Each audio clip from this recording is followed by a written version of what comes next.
Hello student, welcome to accounting class of FI BCom second semester.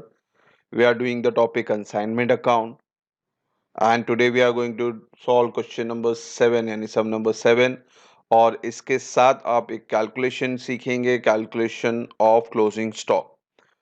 Consignment account में कभी-कभी stock जो closing stock होता है उसका डिटेल नहीं आता है तो उसके लिए कैलकुलेशन अलग से करना पड़ता है। अभी तक जो हमने सम किया उसमें क्लोजिंग स्टॉक का कैलकुलेशन हमने नहीं किया था, मगर आज के बाद से जो अभी सम करेंगे उसमें क्लोजिंग स्टॉक का कैलकुलेशन करके करेंगे। तो क्लोजिंग स्टॉक किस तरह से कैलकुलेट किया जाए उसका फॉर्मेट वगैरह देख लेते हैं। पहले समझ लेते हैं क्लोजिंग स्टॉक क्या है। तो वैल्यूएशन ऑफ स्टॉक यानी क्लोजिंग स्टॉक किस तरह ढूंढना है आपको। Unsold stock with consignee recorded by consignor in his book at cost or net realizable value that is called as market value whichever is less। ये एक तरह का फॉर्मूला है बच्चों।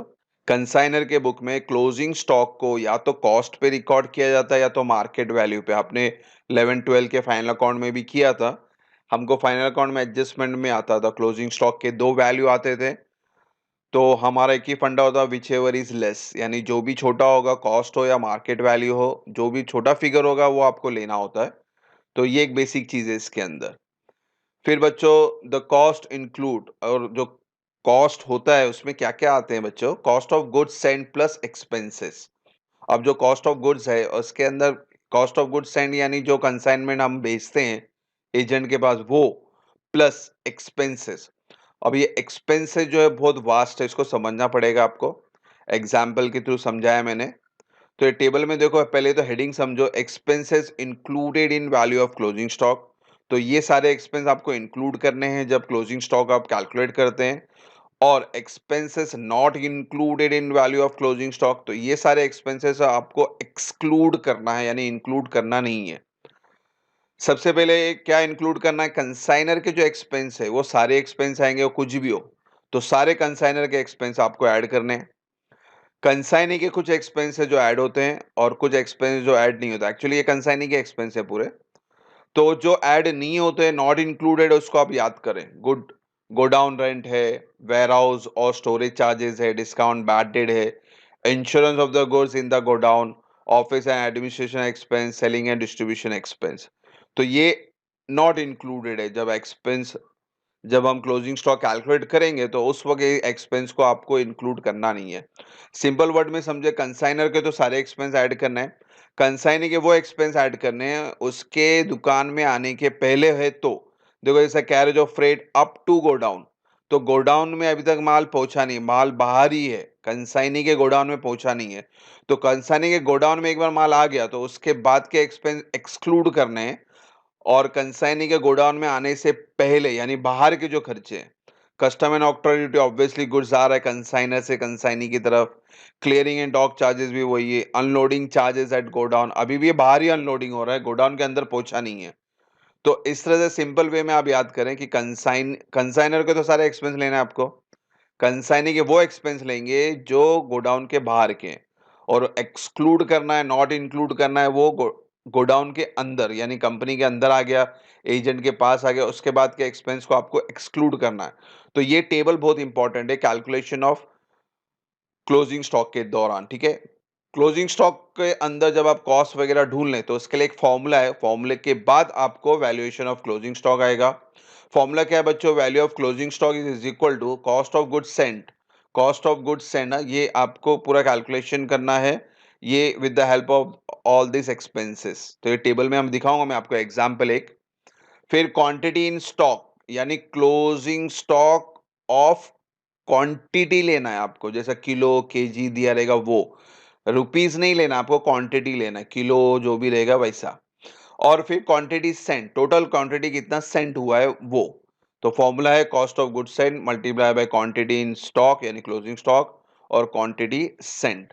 तो ये दोनों में क्वांटिटी रहेगा और यहाँ पे आपका रुपीस रहेगा। तो ये सिंपल का फॉर्मेट है। आपको एक एग्जाम्पल दे दूं, क्वेश्चन नंबर 7 के अंदर एक एग्जाम्पल लिया है मैंने, क्वेश्चन नंबर 7 लिया है मैंने इसको। 200 cases at the rate of 150 पर case way Saint on consignment, यानी कंसाइनर अभी क्या कर रहा है, 200 केस भेज रहा है, एक केस की कीमत है 150 और 180 cases at the rate of 250 per cases were sold by consignee. अब यहाँ पे कंसाइनी क्या कर रहा है, 180 केसेस बेच रहा है at the rate of 250. Rate वगैरह ठीक है, यहाँ पे अभी लॉजिक समझे. 200 का गुड आया और उसमें से 180 सोल्ड हो गया. इसका मतलब है इसके अंदर 20 केसेस यानी 20 क्वांटिटी हमारा क्लोजिंग स्टॉक रहेगा क्योंकि वो अनसोल्ड है. समझ में आ रहा है आपको? तो आगे और देख लेते हैं. फिर एक्सपेंसेस दिया आपको, incurred by consignor, incurred by consignee. Consignor के एक्सपेंस तो सब हम लेंगे कैलकुलेशन में, मगर कंसाइनी के सब नहीं लेंगे. जो एक्सक्लूड बोला था वो करना है. और उनका क्वेश्चन है find the value of unsold stock, यानी क्लोजिंग स्टॉक ढूंढने को कहा गया है. तो पहला फॉर्मूला और टेबल बता दूं आपको, और अब टेबल सॉल्यूशन सॉल्व करते हैं. सबसे पहले कॉस्ट ऑफ गुड्स सेंट, जो कंसाइनमेंट में गुड्स आया 200 इंटू 150 दैट कम्स टू 30,000. फिर सारे इसके अंदर सारे एक्सपेंसेस ऐड करने होते हैं. सबसे पहले कंसाइनर के एक्सपेंस ऐड करेंगे. फ्रेट है, इंश्योरेंस है, लोडिंग चार्जेस, तीनों आएंगे आपके. अब दोनों प्लस करना है आपको, मगर अब कंसाइनी का भी एक्सपेंस लेना है आपको. तो कंसाइनी के एक्सपेंस में कौन सा एक्सपेंस लेना है आप ध्यान से देखो. अनलोडिंग चार्जेस यहाँ नहीं है, यानी ले सकते हैं, तो ये एक लेंगे. स्टोरेज स्टोरेज है नॉट इंक्लूड, यानी स्टोरेज लेने का नहीं, कैंसल. सेलिंग एक्सपेंस भी नहीं लेने का, इंश्योरेंस भी नहीं लेने का, यानी स्टोरेज सेलिंग इंश्योरेंस निकल गया. तो सिर्फ और सिर्फ कंसाइनिंग का एक्सपेंस बचता है अनलोडिंग चार्जेस. देखो अनलोडिंग चार्जेस कंपनी के बाहर होता है, गोडाउन के बाहर होता है, इसलिए ये कंसिडर हो रहा है. नहीं याद रहा तो आप बच्चों ये इतनी एंट्री याद कर लो. तो ये एक्सक्लूड करना है, इसके अलावा जो भी आएंगे सब आप इंक्लूड करेंगे. तो कंसाइनर एक्सपेंस ले लिया, कंसाइनिंग एक्सपेंस में अनलोडिंग चार्जेस ले लें 200 रुपए का. अब ये तीनों को प्लस करेंगे तो your total comes to 32,800. The cost of goods with consigning, यानी कॉस्ट ऑफ गुड्स सेंट आ गया आपका 32,800. तो फॉर्मूले में हमको ये चाहिए था कॉस्ट ऑफ गुड्स सेंट, तो ये आ गया 32,800. फिर क्वांटिटी इन स्टॉक यानी क्लोजिंग स्टॉक अभी बताया था मैंने, 200 में से 180 माइनस के तो 20 बचा. और क्वांटिटी सेंड, कितना क्वांटिटी आपने सेंड किया बच्चों, 200. तो फॉर्मूले में यहाँ लिख लेते हैं. वैल्यू ऑफ क्लोजिंग स्टॉक 32,800, आपका कॉस्ट ऑफ गुड्स सेंट है. क्लोजिंग स्टॉक ऑफ क्वांटिटी 20 है, गुड्स सेंट क्वांटिटी 200 है. तो आप इसको कैलकुलेट करेंगे तो इस तरह से आपको आपका क्लोजिंग स्टॉक मिल गया है 3,280. और ये 3,280 आप कंसाइनमेंट अकाउंट में क्रेडिट साइड लिखोगे. ठीक है बच्चों? तो आज का जो लेक्चर था वो मुझे समझाना था क्लोजिंग स्टॉक का कैलकुलेशन. मैंने एक एग्जाम्पल के साथ समझाया मैंने आपको. ये पूरा कैलकुलेशन, ये वर्किंग नोट है आपका. जो मेन पार्ट है ये क्लोजिंग स्टॉक, और ये आपका कंसाइनमेंट अकाउंट में जाएगा. फिर आप नॉर्मल जो हम कंसाइनमेंट अकाउंट, कंसाइनी अकाउंट और goods and on consignment account बनाते थे वो पूरा प्रोसेस फॉलो करेंगे.